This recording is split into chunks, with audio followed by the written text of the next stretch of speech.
you see when you look in the mirror? Your best silly face? The school picture day smile? That look you get when mom tells you to get out of bed for school? Whatever you may see in the mirror, something amazing is true. You are a mirror. God made you in His very own image to reflect who He is to the world around you. That's right. When people look at you, they can see a little piece of what God is like. Not the way your mouth is shaped or the color of your eyes, but when you choose to encourage someone, hey, great job today. Others can see God's kindness. When you paint a picture, they catch a glimpse of the God who imagined the whole world. When you help your friend solve an argument, they can see a reflection of the God who made peace with us. The God who thought up the entire universe made you to look like Him. And when you use your imagination, you can show the whole world a little piece of what He's like. That's why creativity is an amazing way to worship God with your life. Because worship is about more than just singing loud. It's all about living loud.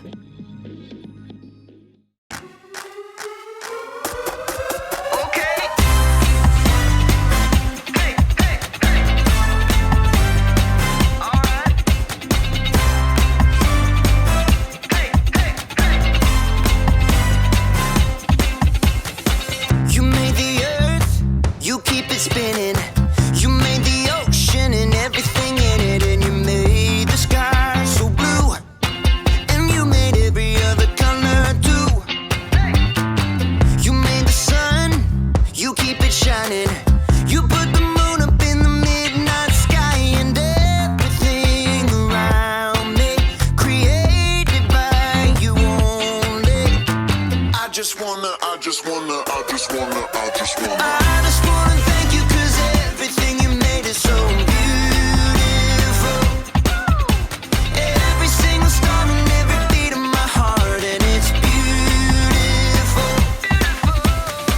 You made my feet, you made my hands, you made me sing and you make me dance, 'cause your love is all around me, and your love is so astounding. I just wanna thank you, 'cause everything you made is so beautiful.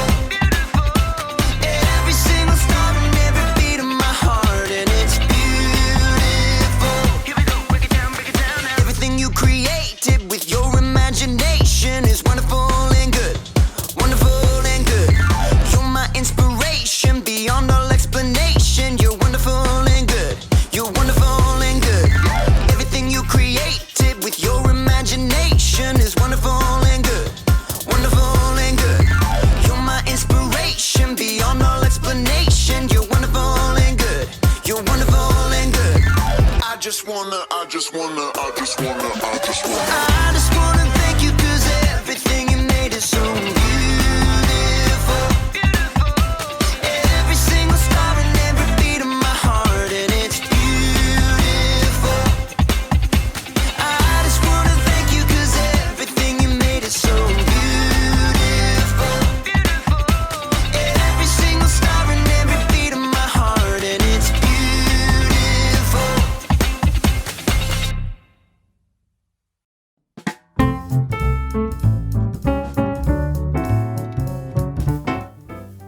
Hello, I'm John, and welcome back to The Joy of Sculpting, where we take beautiful things and make even more beautiful things out of them. Let's take this sculpture of my co-host, Brandon. Isn't that lovely? So lifelike, his eyes, his hair. The detail really is marvelous. But what if we could make something new out of it? Let's see. Let's take a little bit of Brandon's hair off, like this. And we can just put that there. Oh, that's nice. Kind of squishy. And what do we have here? Oh, look. It's Brandon's little brain. Little brain. We'll put that right here, very carefully. And what if his ears can go here? There you go. Now let's take Brandon's happy eyes, and we can put those eyes, put them something right here. Look at those wonderful eyes. Looking right back at you. What have these eyes seen? I don't know. Just put those right there. Now, what could we make with what's left? I think I have an idea. What if we make an edge right there? Yeah, and an edge right here. Well, that's nice. How about here? Oh, that's nice. Or how about here? Hey, I'm starting to see something. There we go. Let's just use the board for extra pressure. Isn't that beautiful? It's a brick. You could build a big, beautiful house out of this brick. That's how strong it is. Hey, John, have you seen my self-sculpture? I've been looking for it. How nice.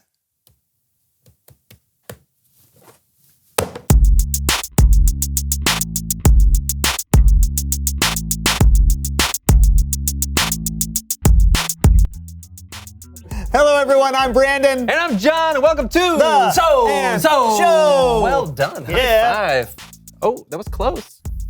I'll get it. I'll figure it out one day. Sure. So what is all this stuff that you have? Oh, I'm coming up with some new super mutants for a new comic book I'm creating. Oh, well, that sounds fun. How do you come up with your new mutants? Well, I have a jar of heads, Okay.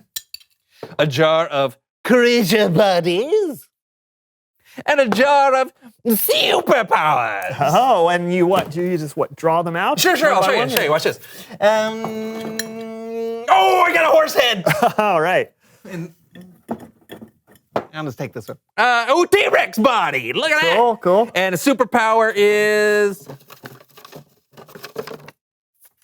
static electricity. Oh, static electricity. Huh. Yeah. Not everyone can leap over tall buildings in a single bound, Brandon. Oh, well, that's true, I guess. There you go. I think we'll call this guy Sir Neighborly, the Sparkosaurus Rex. I think I can make this more interesting. Explain how. All right. Mutant Melee. What am I looking at? Hey, that's me. No, that's your avatar. Except now you're... Sir Neighborly, the Sparkosaurus Rex. Superpower, static electricity. Versus Panda King. Superpower, interpretive bamboo. Ready? Melee!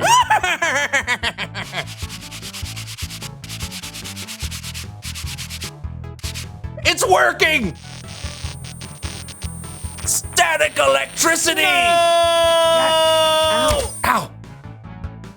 My turn. What are you doing? Music.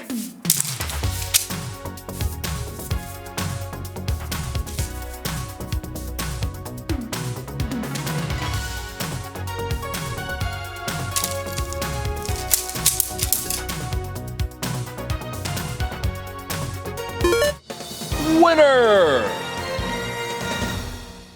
Round 2. All right. Who am I going to be this time? How about... Captain Fish Breath. Superpower, Fish Breath. Versus Bat Boy. Superpower, can fly. As long as he doesn't realize he's in the air. What does he mean I can only fly unless I realize I'm in the air? Ready? Melee! Ah! I'm flying! Oh, no! Oh!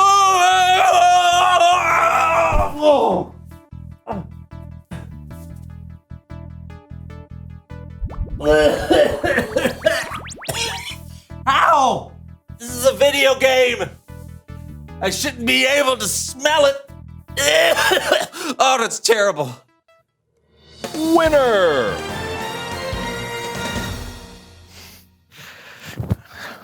Oh, it still stinks. Get these things off me. Yeah, that does stink. Great, I'm gonna have to do laundry. Oh, Or maybe burn them. Wait, before you do that, it's Bible story time with Kellen.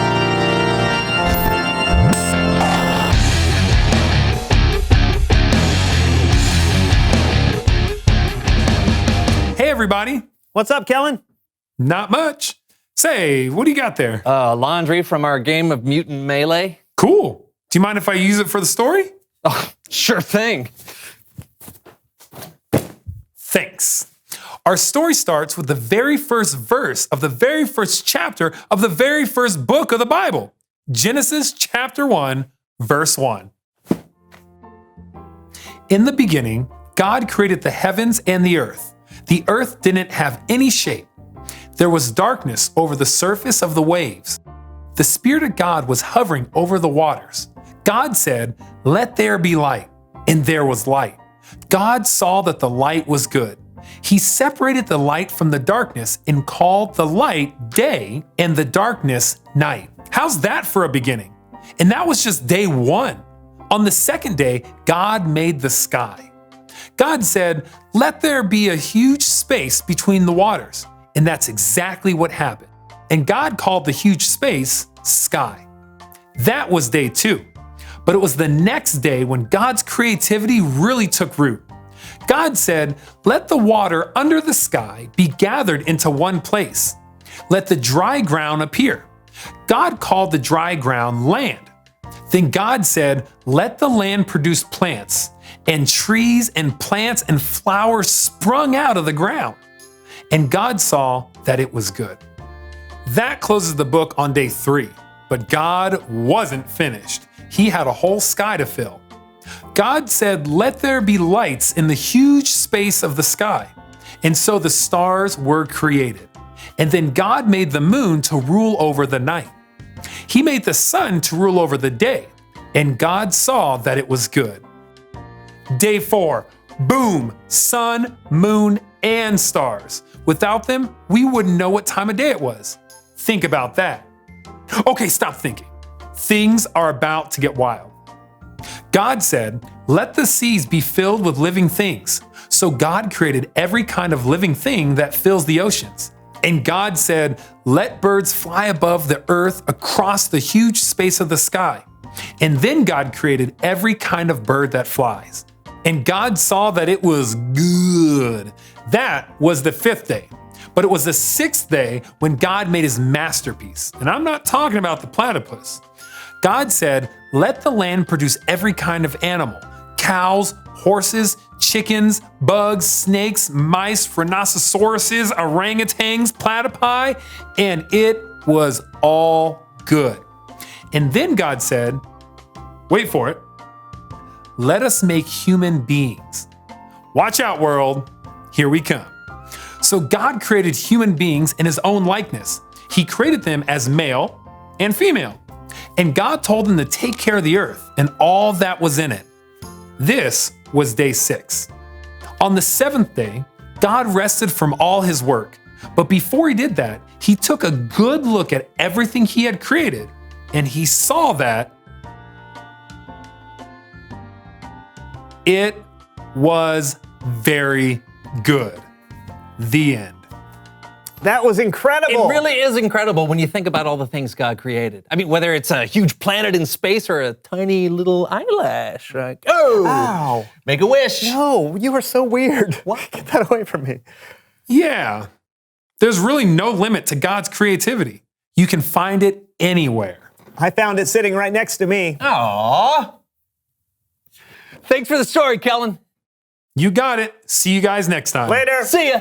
What a great story. Yeah, I loved how my gym shorts turned into an orangutan. Yeah. Yeah, that's what I took from the story too. Yeah. Reveal the question. Awesome. Where do you see God's creativity? Yeah, do you see it in a stream flowing through the woods? Or in a star that's over 100 miles away? Yeah, except stars are like millions of miles away, John. So, over 100, right? Right. Talk about it with each other. Where do you see God's creativity? And we will see you next time on the So-and-so Show. It's right there. You can read it. It's in gold.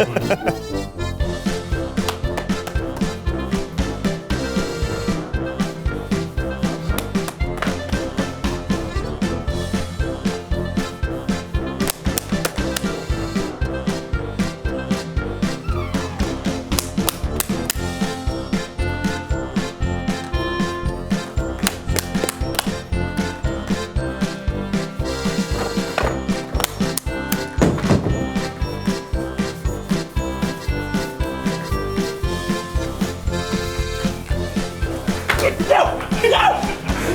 my squirrel!